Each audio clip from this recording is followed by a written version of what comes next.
بسم اللہ الرحمن الرحیم۔ گمنام ہیرو کے معزز ناظرین السلام علیکم۔ دوستو لائک ضرور کر دیا کریں، شکریہ۔ آئیے چلتے ہیں کہانی کی طرف۔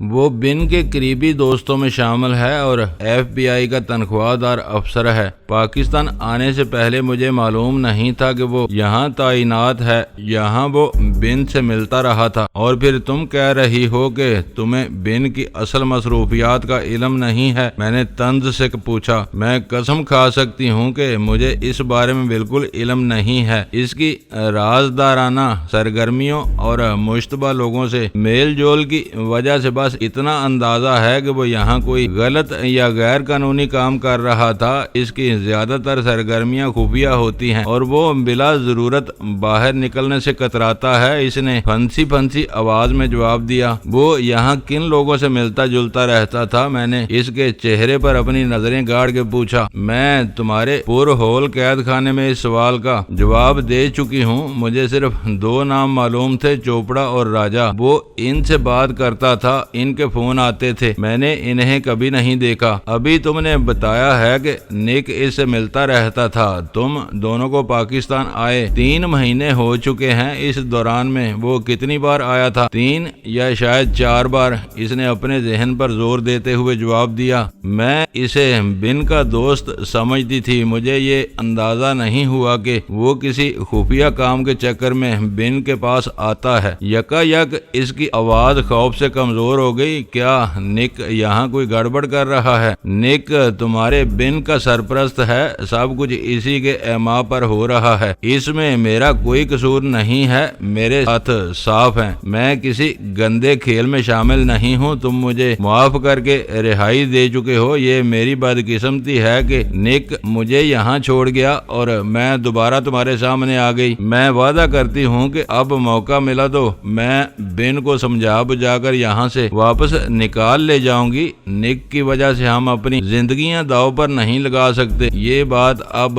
بن کی سمجھ میں آ جانی چاہیے کہ پاکستان ہم لوگوں کے لیے خطرناک ملک ہے۔ ہمیں امریکہ میں کسی چیز کی کمی نہیں ہے جس کے لیے ہم در بدر کی ٹھوکریں کھاتے پھریں۔ اسی وقت ویرا ڈونلڈ کو دھکے دیتی ہوئی اسی کمرے میں لے آئی۔ ڈونلڈ کی حالت ابتر تھی۔ اس کے چہرے یا جسم پر کوئی بڑا یا کاری زخم نہیں آیا تھا، مگر ویرا نے مار کر اس کا حلیہ بگاڑ دیا تھا۔ اس کا پورا چہرہ ضربات اور خراشوں سے بھرا ہوا تھا۔ زخموں سے رسنے والے خون نے اس کا چہرہ بھیانک بنا دیا تھا۔ کمال کی بات یہ تھی کہ اپنے حریف کا جغرافیہ بدل دینے کے باوجود وہ ویرا تر و تازہ نظر آ رہی تھی۔ اس کے جسم یا لباس پر کوئی خراش آئی تھی، نہ کوئی داغ دبا نظر آ رہا تھا۔ جو کچھ بقا ہے اب وہ دہرانا شروع کر دو، ویرا نے اپنے سینڈل کی نوک سے اس کی پشت پر ہلکی سی ضرب لگا کر کہا۔ اس تذلیل پر ڈونلڈ تل ملا کر رہ گیا اور تقریباً چیختے ہوئے بولا، ان چیرہ دستیوں کے لیے تم کو جواب دہ ہونا پڑے گا۔ میں دیکھوں گا کہ تمہارے پروجیکٹ کیسے مکمل ہوتے ہیں۔ کیلی پر تشویش نظروں سے اس کی طرف دیکھے جا رہی تھی۔ اس نے خوف سے سرسراتی ہوئی آواز میں کہا، ڈونی ڈارلنگ، غصہ تھوک دو اور ہوش سے کام لو۔ یہ بہت خطرناک لوگ ہیں،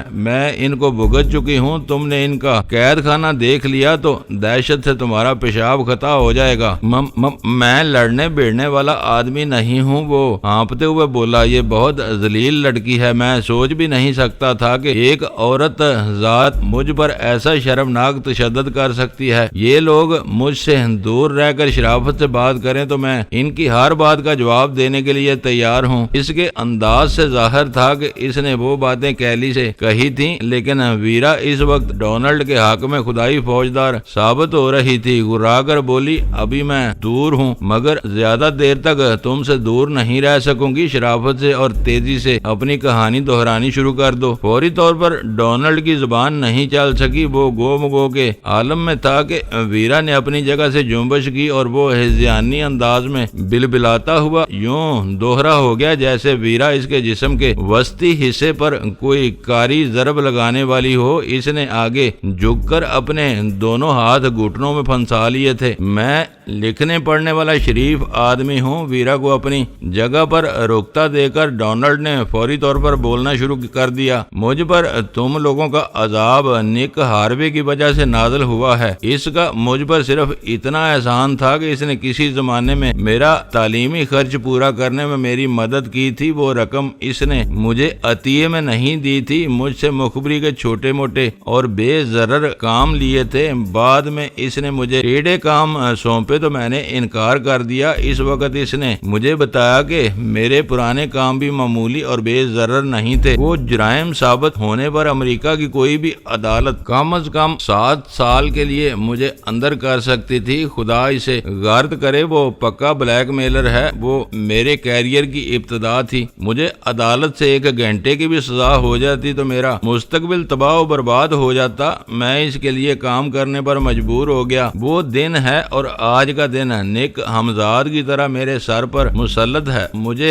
پیسے کی کوئی ضرورت نہیں، میں بے حساب دولت کما رہا ہوں، مگر میں اس کے حکم سے سرتابی نہیں کر سکتا۔ مجھے یوں محسوس ہوتا ہے جیسے امریکہ کی وزارت خزانہ بھی نک کی غلام ہے۔ میرا کہیں بھی دنیا کے کسی بھی ملک میں تبادلہ ہوتا ہے تو نک مجھ سے پہلے اپنے کسی مشن پر وہاں موجود ہوتا ہے۔ وہ میری انا اور مقام کا کوئی لحاظ کیے بغیر بے دردی سے مجھے استعمال کرتا ہے اور پھر کچھ عرصے کے لیے غائب ہو جاتا ہے۔ شروع میں تبادلوں پر خوش ہوا کرتا تھا کہ امریکہ سے باہر رہ کر میں نک کے اسیبی سائے سے محفوظ رہوں گا۔ وہ نائجیریا، گانا اور آسٹریلیا میں مجھ سے ٹکرایا تو میں اسے اتفاق سمجھا تھا، مگر پھر وہ بار بار سامنے آتا چلا گیا۔ اس مردود نے میری شہ رگ پر ہاتھ رکھا ہوا ہے۔ اس کے لیے ہر نیا کام کرنے کے بعد مجھے محسوس ہوتا ہے کہ میرے گرد اس کے جال کی ڈوریاں اور کس چکی ہیں۔ زیادہ اونچی اڑان لینے کی کوشش مت کرو، ویرا نے اسے ڈانٹ دیا۔ ابھی تک وہ تمہارا چہیتا آقا تھا، اب تم اس کے خلاف زہر اگل رہے ہو۔ یہ نہ سمجھو کہ اس پر لان تان بھیج کر تم ہماری نظروں میں خود کو بے گناہ ثابت کرنے میں کامیاب ہو جاؤ گے۔ تمہارے لیے یہ سب جاننا ضروری ہے۔ وہ برائی ہوئی آواز میں بولا، میں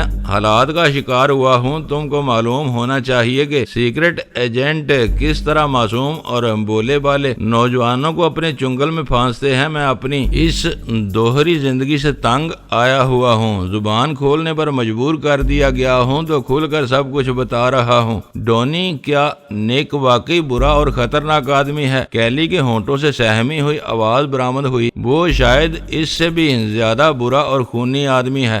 ڈونلڈ نے نفرت امیز لہجے میں جواب دیا، میں نے بات کی نزاکت کو سمجھتے ہوئے اس کے سامنے ہتھیار ڈال دیے تھے، اس لیے اسے زیادہ کھل کر سامنے آنے کا موقع نہیں مل سکا۔ جو لوگ مزاحمت کرتے ہوں گے ان سے وہ بہت بری طرح پیش آتا ہوگا۔ چلو کچھ دیر کے لیے ہم مانے لیتے ہیں کہ اس نے جھوٹ اور مکاری سے کام لے کر تمہیں غلط راستے پر ڈال دیا، ورنہ تم پیدائشی معصوم تھے۔ اول خان نے اسے ویرا کے انداز میں کہا، اب آگے کی کہانی سناؤ۔ کیلی یہاں کیسے نظر آ رہی ہے؟ کچھ دیر پہلے نک نے فون کیا تھا۔ اس نے قدرے توقف کے بعد دوبارہ بولنا شروع کیا۔ اس نے بتایا کہ وہ 2 اہم مہمانوں کو لے کر یہاں آ رہا ہے۔ وہ 2 چھوٹی بختر بند گاڑیوں میں مسلح کمانڈوز کے ساتھ آیا اور کیلی کو میری تحویل میں دے کر چلا گیا۔ یہ اس وقت اسٹریچر پر بے ہوش پڑی ہوئی تھی۔ دوسرا مہمان کون تھا؟ ویرا نے متجسسانہ لہجے میں سوال کیا۔ وہ بن تھا، بن ڈیوڈ۔ ڈونلڈ نے ایک گہرا سانس لے کر بتایا، وہ اسے بھی یہاں چھوڑنے کے ارادے سے اپنے ساتھ لایا تھا، لیکن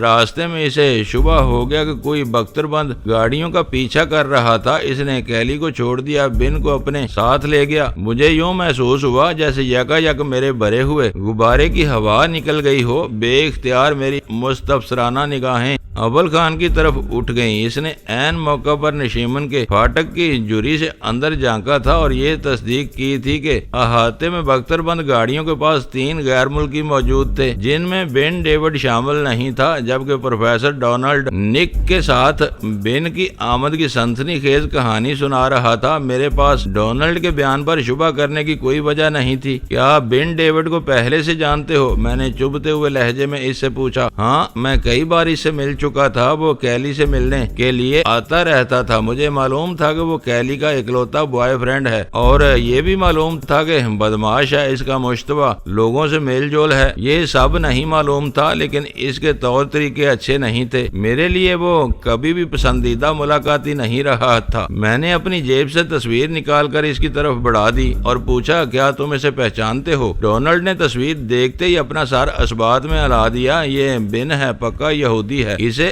حلق تک بڑی داڑھی کی خوبصورتی پر بہت ناز تھا، مگر آج اس نے اپنے حلیے میں نمایاں تبدیلی لانے کے لیے داڑھی صاف کرائی ہوئی تھی۔ اس کے ستارے آج کل گردش میں آئے ہوئے معلوم ہوتے ہیں۔ میں نے تصویر جیب میں رکھ لی۔ اس بات صاف ہو گئی تھی کہ بن ڈیوڈ کی داڑھی صاف ہو جانے کی وجہ سے اول خان اسے نہیں پہچان سکا، اور یوں وہ ہمارے سامنے آ کر نکل جانے میں کامیاب ہو گیا۔ ہم نے اپنی پوری مہم کی بنیاد اس مفروضے پر رکھی تھی کہ نک بوکھلا کر بن ڈیوڈ کو قونصل خانے سے نکال کر کہیں اور پہنچانے کی کوشش کرے گا۔ میں نے اس امکان کو نظر انداز کر دیا تھا کہ بختر بند گاڑیوں کے تعاقب کا شبہ ہونے کے بعد وہ بن ڈیوڈ کو اپنے ساتھ واپس بھی لے جا سکتا تھا۔ کیلی ان لوگوں کی پس پردہ سرگرمیوں کے بارے میں کچھ بھی نہیں جانتی تھی۔ جو کچھ اس کے علم میں تھا وہ صدف مینشن میں اگل چکی تھی۔ یہ بات نک اور ٹام دونوں کے علم میں تھی۔ وہ اس کو نشیمن میں چھوڑ گئے تھے۔ کیلی کو وہاں اتار کر انہوں نے ایک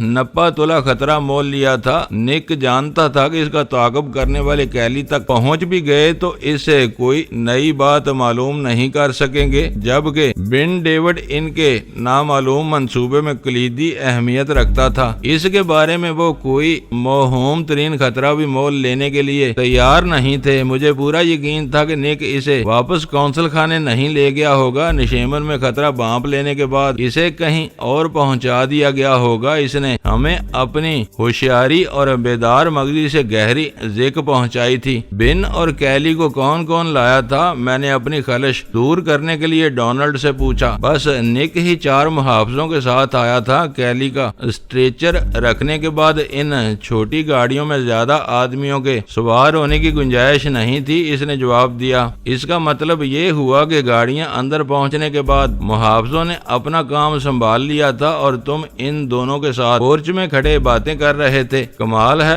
ڈونلڈ تحیر زدہ آواز میں بولا، تم تو ایسے بتا رہے تھے جیسے تم نے خود ہمیں باتیں کرتے ہوئے دیکھا ہو۔ میں اسے کیا بتاتا کہ ان تینوں کو میں نے نہیں، اول خان نے ضرور دیکھا تھا۔ پہلی غلطی یہ ہوئی کہ اول خان اس داڑھی کٹے یہودی کو نہیں پہچان سکا۔ دوسری اور بنیادی غلطی یہ تھی کہ نشیمن سے بن ڈیوڈ کی واپسی ہمارے وہم و گمان میں بھی نہیں تھی۔ ہم شروع سے سب کچھ دیکھ رہے تھے۔ چند ثانیوں کے سکوت میں ایک ہیلا سوچ لینے کے بعد میں نے زبان کھول لی۔ ہم نک کی بختر بند گاڑیوں اور مسلح محافظوں کی موجودگی میں مداخلت کرتے تو بہت خون ریز تصادم ہوتا، کئی بے گناہ مارے جاتے جن میں تمہارا نام سر فہرست ہوتا۔ ہم نہیں چاہتے تھے کہ تمہارے گھر پر کوئی ایسی خوفناک محاذ آرائی ہو جو کل اخباری سرخیوں کی زینت بن جائے۔ ہمیں یقین ہے کہ ان لوگوں کے لوٹ جانے کے بعد ہم کسی نہ کسی طور تمہیں مفاہمت پر آمادہ کر لیں گے۔ نشیمن میں گھسنے سے پہلے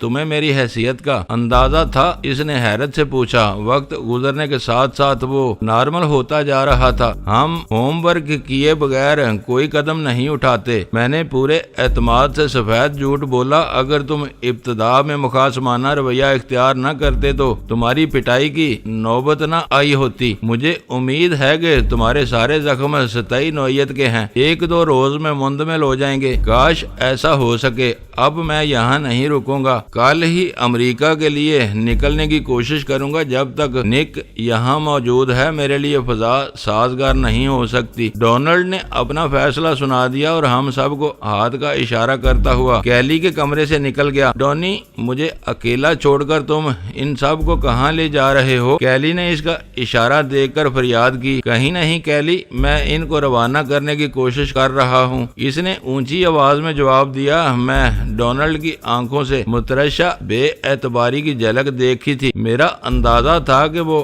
ہم سے کچھ باتیں کیلی کی غیر موجودگی میں کرنا چاہتا تھا۔ تم کئی بار اپنے پڑھے لکھے اور پروفیشنل ہونے کی بات کر چکے ہو۔ اس خوابگاہ سے باہر آتے ہی اول خان نے اس سے کہا، میرا تجربہ بتا رہا ہے کہ تم نک اور بن کی گنڈا گردیوں میں برابر کے شریک رہے ہو۔ حد یہ ہے کہ تم نے ہمارے ساتھی کو ویرا کا خطاب دینے میں ذرا بھی تعامل نہیں کیا۔ مجھے بتایا گیا ہے کہ اس وقت پاکستان کی سرزمین پر ایسے افراد روپوش ہیں جن کی زندہ یا مردہ گرفتاری امریکہ کے قومی مفادات کے تحفظ کے لیے ناگزیر ہو چکی ہے۔ اس نے دھیمی آواز میں بولنا شروع کیا۔ یہی بات نک نے بھی بتائی تھی۔ اس 2 نفری گروہ کا سرگنا ڈینی نامی کوئی پاکستانی ہے۔ ویرا لائٹ نامی ایک دلیر امریکی لڑکی اس پر مر مٹی ہے اور سب کچھ چھوڑ کر پاکستان آ گئی ہے۔ ڈینی نے اس کی برین واشنگ کر کے اسے بھی امریکہ کا بدترین دشمن بنا دیا ہے۔ تمہاری ساتھی نے پاکستانیوں کو گندا کہنے پر شدید اعتراض کیا تو اس کے امریکی لب و لہجے سے مجھے شبہ ہوا تھا کہ کہیں وہ ویرا ہی نہ ہو۔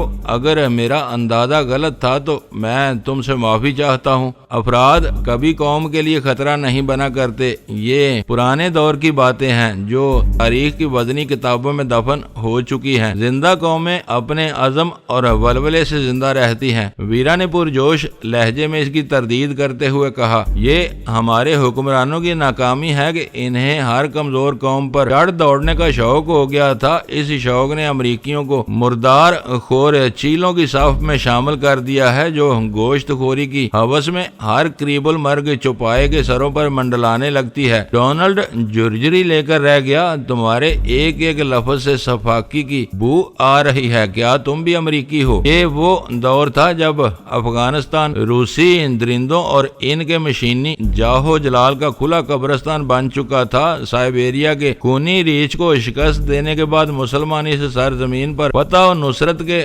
پھریرے لہرا رہے تھے۔ اسامہ بن لادن کو کھلی امریکی سرپرستی اور حمایت حاصل تھی۔ اس کے جاں بازوں نے امریکی ہتھیاروں کی مدد سے برفانی ریچھ کو اس کے خون میں نہلایا تھا۔ پروفیسر ڈونلڈ سے وہ باتیں کرتے ہوئے کسی کے وہم و گمان میں بھی نہیں تھا کہ آنے والے دنوں میں تاریخ پھر ایک کروٹ لے گی۔ افغانستان کے بے آب و گیا اور بے رحم پہاڑوں میں بکری کے دودھ پر گزارا کرنے والا اسامہ بن لادن امریکیوں کے لیے ایک ڈراؤنا خواب بن جائے گا۔ ایک فرد کو کچلنے کے لیے وہ پوری آبادیوں اور شہروں کو جنون کے عالم میں خاک و خون سے نہلا دیں گے، اور جب اس جور و ستم کے باوجود کوئی کامیابی حاصل نہیں ہوگی تو امریکی عالم اسلام کے خلاف صف آرائی شروع کر دیں گے۔ ارے چھوڑو اور تم اپنی بات کرو۔ تمہارے اعترافات سامنے آ چکے ہیں۔ بتاؤ اب تمہارے ساتھ کیا سلوک کیا جائے؟ میں نے بات کا رخ بدلتے ہوئے پوچھا۔ تم خود بھی جانتے ہو کہ میں سرکاری طور پر VIP ہوں۔ قانونی طور پر تم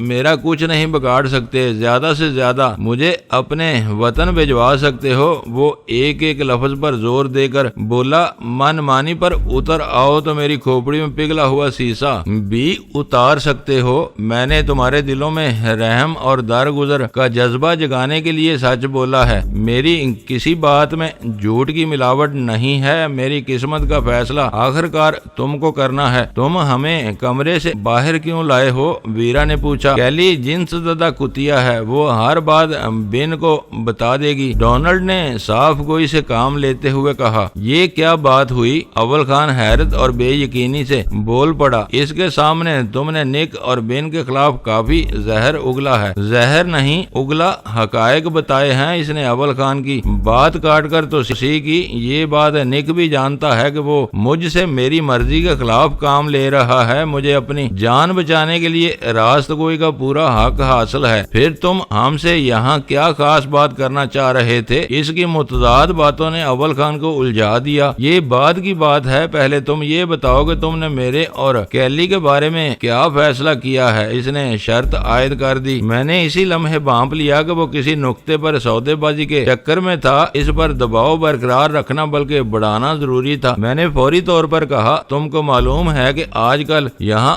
امن و امان کے حالات کچھ بگڑے ہوئے ہیں۔ دہشت گرد تاک کر غیر ملکیوں کو نشانہ بنا رہے ہیں۔ اپنے خلاف 2 مضبوط گواہ چھوڑنے سے بہتر ہے کہ ہم ان حالات کا فائدہ اٹھائیں۔ پولیس جب بھی آئے اسے اندازہ ہوگا کہ نامعلوم ڈاکوؤں نے تم دونوں کو مار کر گھر کا صفایا کر دیا ہے۔ یہ ہماری مجبوری ہے۔ ہم تمہارے ناموں سے واقف ہیں، نہ تم نے اپنے محکمے کا صحیح نام بتایا ہے۔ میں وعدہ کرتا ہوں کہ میرے یا کیلی کے نام سے کوئی شکایت ریکارڈ پر نہیں آئے گی۔ میں خاموشی کے ساتھ جلد از جلد پاکستان چھوڑ دوں گا۔ میں نے اندازہ لگایا ہے کہ تم کو بن کی تلاش ہے، تم ہماری جانیں بخش دو تو شاید میں تمہاری تھوڑی سی مدد کر سکتا ہوں۔ ہمارے لیے وہ دونوں بیکار اور بے ضرر تھے، انہیں پکڑنے کا کوئی فائدہ تھا نہ انہیں مار کر کچھ حاصل کیا جا سکتا تھا، بلکہ ان کے قتل سے کشیدگی اور پیچیدگی میں اضافہ ہونے کا کوئی امکان تھا۔ میں نے تفکر امیز انداز اختیار کرتے ہوئے کہا، دیکھنا پڑے گا کہ تم واقعی مددگار ثابت ہو سکتے ہو یا اپنی جان بچانے کے لیے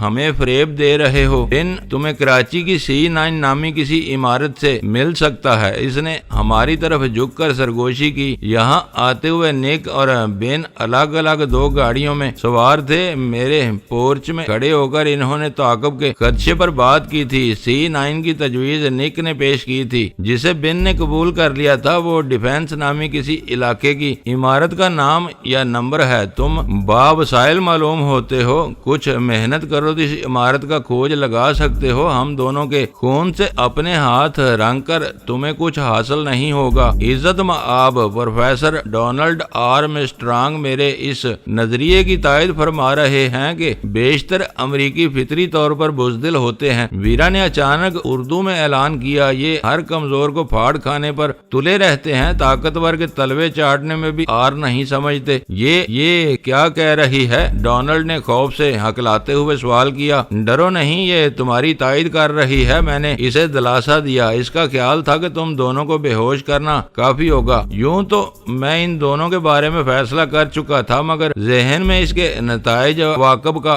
جائزہ لے رہا تھا۔ ان دونوں میں سے صرف کیلی نے مجھے صدف مینشن والے آدمی کے طور پر پہچانا تھا۔ وہاں وہ IB والوں کی قیدی تھی اور جلال ہی نے اسے بے ہوشی کی حالت میں ٹام اور نک کے حوالے کیا تھا۔ کیلی کی نئی کہانی سن کر وہ یہی سمجھتے کہ نشیمن پر دعویٰ بولنے والے IB کے آدمی تھے۔ شاید جلال کے لیے وہ پوزیشن قابل قبول نہ ہوتی، لیکن میری مجبوری تھی۔ ڈونلڈ کے ساتھ ہونے والی مار پیٹ کھیل کا حصہ تھی۔ اس کے سوا ہم نے دونوں امریکیوں کو کوئی قابل ذکر نقصان نہیں پہنچایا تھا۔ کیلی کی نئی کہانی سننے کے بعد نک کو یہ مان لینا پڑتا کہ IB والے اپنے کام سے غافل نہیں تھے۔ نشیمن میں مشکوک نقل و حرکت کی ابتدا ہوتے ہی وہاں پہنچ گئے تھے اور یہ کوئی غیر معمولی بات نہیں تھی۔ میں نے کرنل داور کے روپ میں نک سے فون پر بات کرتے ہوئے کیلی کی واپسی کا مطالبہ کیا تھا، جسے اس نے سختی سے مسترد کر دیا تھا۔ اسے یہ جان کر شدید حیرت ہوتی کہ IB والوں نے نشیمن میں کارروائی کے دوران کھلا موقع دستیاب ہونے کے باوجود کیلی کو اپنے ساتھ لے جانے کی کوئی کوشش نہیں کی۔ کیلی کی آزادی سے وہ اس تذبذب میں بڑھ جاتا کہ دوسرے ملاقات میں کیلی نے IB والوں کے سامنے وہ اہم باتیں اگل دی تھیں جنہیں جاننے کے لیے کرنل داور اسے واپس لینا چاہ رہا تھا۔ الجھنے نک اور بن ڈیوڈ کے سر رہتی ہمارے ہاتھ صاف رہتے۔ بات صرف اتنی سی تھی کہ اداروں کے ناموں کی عملی گڑبڑ پر جلال کوئی اعتراض نہ کرے۔ تم کسی اور زبان میں کیوں بات کر رہی ہو؟ ڈونلڈ براہ راست ویرا سے مخاطب ہو گیا۔ انگریزی میں بتاؤ کہ تم کیا کہہ رہی ہو۔ مجھے افسوس ہے ڈونی کہ میرے ہاتھوں تمہارے اعضائے رئیسہ و خبیثہ کو خاصا نقصان پہنچا ہے۔ ویرا نے اپنی بے ساختہ ہنسی کو روکنے کی کوشش کرتے ہوئے انگریزی میں کہا، اب تمہیں کسی سرزنش کی ضرورت نہیں رہی۔ یہ بتاؤ کہ ویرا اور ڈینی کے بارے میں تمہیں کیا بتایا گیا تھا؟ ان دونوں سے تمہیں کیا لینا؟ وہ اچھی باتیں نہیں ہیں۔ ڈونلڈ نے اسے ٹالنے کی کوشش کرتے ہوئے جواب دیا۔ ویرا نے کہا، مجھے بہت کچھ لینا ہے۔ ان دونوں کی زندہ یا مردہ گرفتاری پر بڑی رقم کا انعام مقرر ہے۔ مجھے اس پیسے کی ضرورت ہے۔ مجھے شبہ ہو رہا ہے کہ کہیں تم ویرا نہ ہو۔ ڈونلڈ نے غور سے اس کی طرف دیکھتے ہوئے کہا، تم امریکی ہو، پاکستانیوں کی بہت زیادہ خیر خواہ ہو اور انگریزی کے سوا اور دوسری زبانیں بھی بول سکتی ہو۔ ویرا بے ساختہ ہنس پڑی۔ کاش میں ویرا ہوتی تو اسی وقت خود کو گرفتار کرا دیتی۔ دوستو ویڈیو کو لائک ضرور کر دیا کریں۔ ISI پاک آرمی زندہ باد، پاکستان پائندہ باد۔ معزز ناظرین، اپنا خیال رکھیے گا اور اپنے اس چینل کا بھی شکریہ۔